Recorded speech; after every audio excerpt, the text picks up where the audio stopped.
bunko to jesre obi biara watu ana mo awurade mu se ontenem na awurade mu ye esen se woni nam wiase basa awurade mu ye because awurade mu no se adwendwe da osokora na one day bi ukotie preaching bi abun se AMOAKO atọ ye mbọkọ na woni nam wiase system ne mu dia na se wadwen ne kra mu ye hia ensema obesa ate no na ekọ high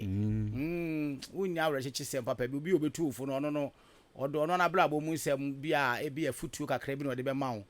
ohun but we nya point bia e wo so enti bia se ni pa kra u free hoko ya kazo wo na we hu no wo de so hwe o me de metima ye wad se bia be fan se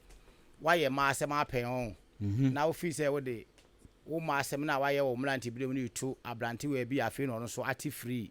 e we ma asem so a wo down ho aso asem ko wo ye ba ye meti wo news o de na wo ye bi na yi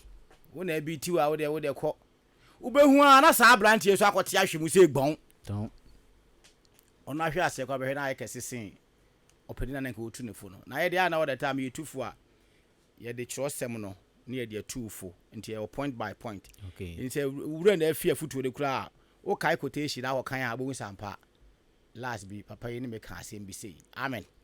nti ene dey no ye nkyere ho no enipa bi a ya na omo edi awurade achia na ba mu yebu no omo na ene dey ye bitu omfo nti bi nua brother ni mafo eda we bie ne kyerosem na onfa me ko odifo Jeremia ngoma itimi ni chichemu enan ne num